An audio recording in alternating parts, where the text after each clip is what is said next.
வணக்கம், நான் உங்கள் ராஜ்குமார் பாரதி. பிரேசில் நாட்டை சேர்ந்த ஒரு இணையர்கள் தங்களது இன்ஸ்டாகிராம் பேஜ்ல ஒரு லைவ் போடுறாங்க. அவங்க என்ன சொல்றாங்க அப்படின்னா, ஒரு வீடியோ போடுறாங்க. அந்த வீடியோல நாங்கள் இந்தியாவிற்கு சுற்றுலாவாக வந்தோம். அந்த வந்த இடத்துல மார்ச் 1ஆம் தேதி அன்னைக்கு என்னை தாக்கிட்டு என்னோட மனைவியை கூட்டு பாலியல் பலாத்காரம் பண்ணாங்க. என்னோட நிலைமை ரொம்ப மோசமா இருக்கு, நான் ரொம்ப தாக்கப்பட்டிருக்கேன், என்னோட மனைவியின் நிலைமை அதை விட மோசமா இருக்கு அப்படின்னு சொல்லிட்டு அந்த ஆண் வந்து ஒரு வீடியோல சொல்றாரு. சரிங்க, இது எங்க நடந்தது? இவ்வளவு கேவலமான செயல்களை நம்ம நாட்டில் இருக்கிற சில அயோக்கிய பயல்களை தான் செஞ்சிருக்கிறானுங்க. இந்த நாட்டையே தலைகுனிவுக்கு உள்ளாக்கி இருக்கிறானுங்க. இது எங்க நடந்தது, இது உங்க எப்படி இங்க வந்தாங்க அப்படின்றத பத்தி தான் இந்த வீடியோல நம்ம விரிவா பார்க்க போறோம். பிரேசில் நாட்டிலிருந்து பயணிகள், அதாவது உலகம் முழுக்க சுற்றுலா செல்ல வேண்டும் என்று ஒரு இணையர்கள் என்ன பண்றாங்க, பைக்லயே சுற்றுலா கிளம்புறாங்க. இரண்டு வாகனத்துல 2 பேருமே பிரேசில்ல இருந்து கிளம்புறாங்க. அவங்க ஸ்பானிஷ் நாட்டை சேர்ந்தவங்க. அதாவது உங்களுக்கு குடியுரிமை வந்து ஸ்பானிஷ் நாட்டிலயும் இருக்கு, ஸ்பெயின்லயும் இருக்கு. அவங்க ஸ்பானிஷ்ல தான் பேசுறாங்க. அந்த இன்ஸ்டாகிராம்ல வெளியிட்ட வீடியோ கூட ஸ்பானிஷ்ல தான் இருக்கு. அவங்க ஸ்பானிஷ் மொழி பேசக்கூடியவர்கள். அவங்க ஸ்பெயின் குடியுரிமை பெற்றிருந்தாலும் பிரேசில்ல தான் வசிச்சிருக்கிறாங்க. பிரேசில்ல இருந்து தான் கிளம்புறாங்க. கிளம்பி ஈரான் வழியா அப்படியே வராங்க பைக்லயே. ஈரான், அஜர்பைஜான், இங்கே ஆப்கானிஸ்தான்லாம் கடந்து தான் இந்தியாவுக்கு வந்திருக்கிறாங்க. கிட்டத்தட்ட 66 நாடுகளை அவங்க கடந்திருக்கிறாங்க. 1,70,70,000 கிலோமீட்டர் வந்து அவங்க வாகனம் ஓட்டிகிட்டே பயணிச்சிருக்கிறாங்க. உலகம் முழுக்க வாகனத்திலே, அதாவது 2 வீலர்லேயே சுற்றணும் அப்படின்றது தான் அவங்களுடைய எண்ணமா இருந்திருக்கு. சிலருக்கு சில ஹாபிஸ் இருக்கும், ஒரு ஆவல் இருக்கும், நம்ம இந்த உலகத்தையே ஃப்ளைட்ல சுற்றணும், இந்த உலகத்தையே சைக்கிளில் சுற்றுற ஆட்கள்லாம் இருக்காங்க. அந்த மாதிரி இவங்க 2 வீலர்லேயே 2 பேரும் சுற்றணும்னு சொல்லிட்டு கணவன் மனைவி 2 பேருமே சுற்றி வந்திருக்கிறாங்க. இந்தியாவுக்கு வந்து கிட்டத்தட்ட 6 மாதங்கள் ஆயிருக்கு. 6 மாதங்களா இந்தியாவில் தான் இருக்கிறாங்க. இவங்க தென்னிந்தியாவில் ஆரம்பிச்சு தமிழ்நாடு, கேரளா, கர்நாடகா, தென்னிந்தியாவில் தொடங்கி நார்த்துக்கு அப்படியே மூவ் ஆகிட்டே போயிட்டு இருந்திருக்காங்க. கொஞ்சம் நாள் அங்கங்க சுத்தி பார்த்துட்டு போயிட்டு இருந்திருக்காங்க.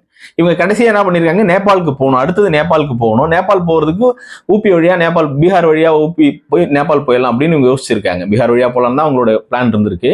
இடையில ஜார்க்கண்ட் போயிருக்காங்க. இந்த ஜார்க்கண்ட் போனப்பதான் என்ன நடந்திருக்கு அப்படின்னு பாத்தீங்கன்னா, டென்ட், இப்போ நிறைய சுற்றுலா பயணிகள், அதுவும் அயல்நாட்டு பயணிகள் எல்லாம் டென்ட் அமைச்சு தான் தங்குவாங்க. அதை விரும்புவாங்க. இரவுகள்ல, காடுகள்ல, மலையோரங்கள்ல அந்த மாதிரி டென்ட் அமைச்சு தங்குவாங்க. அவங்க நாட்டிலலாம் அது ஒரு சாதாரண விஷயம்தான். ஆனால் இந்தியா மாதிரி வாழவே தகுதியற்ற ஒரு நாட்டில் இது எப்படி இருக்கும் யோசிச்சு பாருங்க. இங்க பாதுகாப்பான நாடா? சுற்றுலா பயணிகள் இங்க பாதுகாப்பா வந்துட்டு போக முடியுதா? எவ்வளவு ஒரு இங்க இருக்கிற மக்களுக்கே பாதுகாப்பு இல்லை, வெளியில இருந்து வரவனுக்கு இவங்க எங்க இருந்து பாதுகாப்பு கொடுக்க போறாங்க? அந்த மாதிரி ஒரு காட்டுப்பிராண்டிகளின் தேசமா தான் இது இருந்துகிட்டு இருக்கு. இவங்களுக்கு இங்க மிகப்பெரிய பண்பாடு, கலாச்சாரம்லாம் உருட்டுவானுங்க. அத்தனையும் போய் நம்ம படிச்சிருப்போம். இது ஒரு மிகச்சிறந்த கலாச்சாரம் மிக்க நாடு. என்ன கலாச்சாரம்? அடுத்தவன் பெட்ரூம் எட்டி பார்க்கறதா இவனோட கலாச்சாரமே. ஒரு இங்கிதம் தெரியாத மனிதர்கள் தான் இந்த நாட்டில் வாழ்ந்துகிட்டு இருக்காங்க. அந்த மாதிரி இவங்க டென்ட் அமைத்து அங்க தங்கி இருந்திருக்கிறாங்க. அங்க சென்ற 7 பேர் கொண்ட கும்பல் இவரை கடுமையா தாக்கியிருக்கு, சராமரியா தாக்கியிருக்கு. முகம், கை, கால், தாடை, இவரோட தாடை எலும்பு உடைஞ்சிருக்கு, சிதைக்கப்பட்டிருக்கு. அதோட இல்லாம அவங்க இவரை அடிச்சு போட்டுட்டு அந்த லேடியா அந்த டென்ட்டுக்குள்ள இவங்க எடுத்து கூட்டு பாலியல் வன்புணர்வு, அது 7 பேர். அந்த பெண்ணோட நிலைமை யோசிச்சு பாருங்க. எவ்வளவு ஒரு கடினமான சூழல் அந்த பெண்மணி இருந்திருப்பாங்க. நமக்கு பதறுது. ஒரு அதாவது வன்புணர்வு பண்றதே ஒரு பெருங்குற்றம் தான். அப்ப 7 பேர் அப்படின்றப்ப அவங்களோட நிலைமை எப்படி இருந்திருக்கும்? இந்த வெறி பிடிச்ச நாய்ங்க கூட்டம் என்ன பண்ணிருக்கும்? இந்த வெறி நாய்கள் தான் இதுங்க. நாய்ங்க தான் அந்த மாதிரி வேலைலாம் பண்ணுவோம். என்ன பண்ணுவோம், நம்ம ரோட்ல பார்த்துருப்போம்.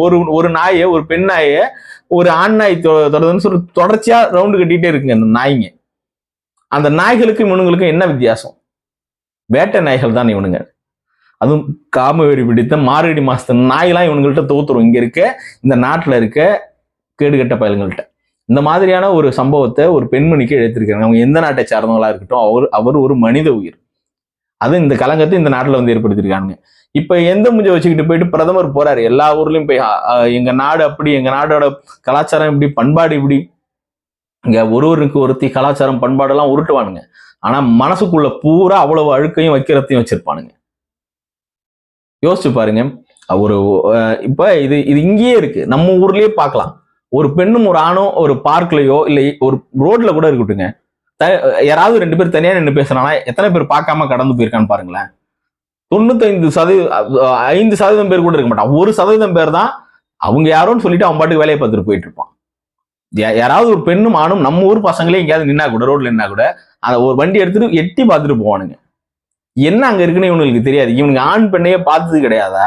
அப்ப அந்த அளவுக்கு வறண்டு போய் கிடக்குறானுங்க காமவெறி பிடிச்ச நாய்ங்க. இவங்களை அப்படிதான் சொல்லணும். யோசிச்சு பாருங்களேன். இது இது இது இங்கேயும் நடக்குது. எங்கேயாச்சும் ஒரு பார்க்லயோ இல்ல ஃபாரஸ்ட்லயோ பார்த்தோன்னா நிறைய நடந்திருக்கு. காதலர்கள் போயிருப்பாங்க, அவங்கள பிடிச்சி அடிச்சு போட்டுட்டு, அந்த பையனை அடிச்சு போட்டுட்டு பொண்ணை வன்புணர்வு பண்றது நம்ம நாட்டிலேயே இதெல்லாம் நடக்குது. ஓகேங்களா? நம்ம மக்களுக்கே இதெல்லாம், இந்த அநீதிகள்லாம் நடக்கும் பொழுது இவங்க எங்க இருந்தா வந்திருக்காங்க, இவங்களால நம்மள என்ன பண்ணிட முடியும் அப்படின்ற ஒரு எண்ணக்கிடங்களையும் இதெல்லாம் செய்ய வாய்ப்பு இருக்கு. முதல்ல இவனுங்க திருந்தணும். என்னன்னா, ஒரு பெண் ஆண் அவர்களுக்குள்ள உறவு, அவர்களுக்குள்ள இடையே இருக்கிற பாலியல் சம்பவங்கள் அத்தனையும் அவர்கள் தனிப்பட்ட விருப்பம். அது அவங்களுடைய உரிமை, அவங்களுடைய தனிப்பட்ட விருப்பம். அதுல நம்ம தலையிடக்கூடாது. அடுத்தவன் பெட்ரூம் எட்டி பார்க்க கூடாது. ரோட்லயே ஒருத்தன் நின்று பேசிட்டு இருந்தா கூட அவன் பேசிட்டு இருக்கான், அவன் போறான்னு போகணும். இங்க அப்படி கிடையாது. யார் அந்த பொண்ணு, எந்த ஒரு பொண்ணு, எந்த ஒரு பையன் இது கேட்டா பண்பாட்டை காப்பாத்துறேன், கலாச்சாரத்தை காப்பாத்துறேன் அப்படின்னுட்டு அதுல ஒரு கூட்டம். இன்னொரு கூட்டம் எப்படின்னா, அந்த பையனை அட்டாக் பண்றது, அவங்க கிட்ட இருக்க பணம் நகையை புடுங்கிறது. இப்ப இவரும் அதான் சொல்லியிருக்காரு, என்கிட்ட இருந்த எல்லாத்தையும் கொள்ளையடிச்சிருக்காங்க, நாங்கள் திருடப்பட்டிருக்கோம், எங்கள் பொருட்கள் கொள்ளையடிக்கப்பட்டிருக்கு, அதை விட கொடுமையாக என்னுடைய மனைவி கடுமையான பாலியல் பலாத்காரத்துக்கு உள்ளாக்கப்பட்டிருக்காருன்னு சொல்லியிருக்கிறாங்க. இதுல இன்னொரு விஷயம் என்னன்னா, தாலிபான் கூட எல்லாம் அவங்க போட்டோ எடுத்திருக்காங்க. என்னன்னா, அவங்க கடந்து வரும்பொழுது தாலிபான் எவ்வளவு பெரிய தீவிரவாத கூட்டம் அப்படின்னு சொல்லிட்டு நம்ம இங்க கேள்விப்பட்டிருப்போம், சொல்லுவோம். அடிப்படைவாதிகள், அவர்கள் ஆயுதம் ஏந்தி போராடக்கூடியவர்கள். அந்த தாலிபான் கூட்டத்திலே போயிட்டு அந்த பெண்மணி வந்து போட்டோலாம் எடுத்துக்கிட்டு அவங்க கூட ரொம்ப க்ளோஸா இருந்துட்டு வராங்க. எந்த ஒரு பிரச்சனையும் அவங்களுக்கு ஏற்படலை. அவர்கள் இவ்வளவுக்கும் அடிப்படைவாதம் பேசுறவங்க, பெண்கள் புர்கானின்னு சொல்லிட்டு பேசுறவங்க. அந்த அவர்கள் கூடயே அவங்க அவ்வளவு ஃப்ரீயா இருந்துட்டு வந்திருக்கிறாங்க. ஆனால் இங்க பண்பாடு கலாச்சாரம்னு உருட்டிக்கிட்டு இருக்க இந்த நாட்டுல பெண்களை கண்களாக பார்த்துப்போம், சாமி போல கும்பிடுன்ற அந்த நாட்டுல தான் அந்த பெண் சிதைக்கப்பட்டிருக்கா. அப்ப யார் மோசமானவர்கள்?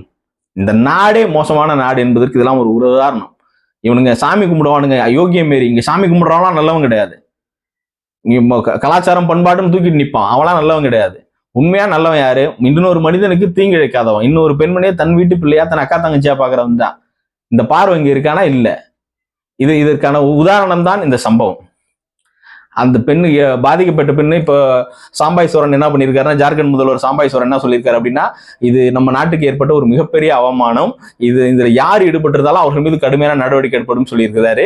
அந்த மாநிலத்தோட டிஜிபி இதுல 4 பேரை கைது செஞ்சுட்டோம், இன்னும் 3 பேரை தேடிக்கிட்டு இருக்கோம் அப்படின்னு அறிக்கை கொடுத்திருக்கிறாங்க. இந்த தப்பி சென்ற மீதி 3 பேரும் கைது செய்யப்பட்டு மிக கடுமையான நடவடிக்கை, நல்லா கல்லால் அடிச்சு கொள்ளணும், நடு ரோட்ல நிக்க வச்சு கல்லால் அடிச்சு கொள்றது தப்பே கிடையாது. ஏன்னா எவ்வளவு ஒரு கேவலமான செயல் இது. தெரியாம நடந்த செயல்னு சொல்ல முடியுமா?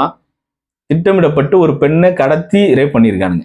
இது எவ்வளவு பெரிய கேவலமான செயல். இதெல்லாம் நினைச்சு பார்க்கவே முடியல. இந்த மாதிரி விஷயங்கள்லாம் இதை தொடர்ந்து இதை பத்தி பேசவும் சக்தி இல்லாமன்ற மாதிரியான ஒரு சூழல் தான் இருக்கு.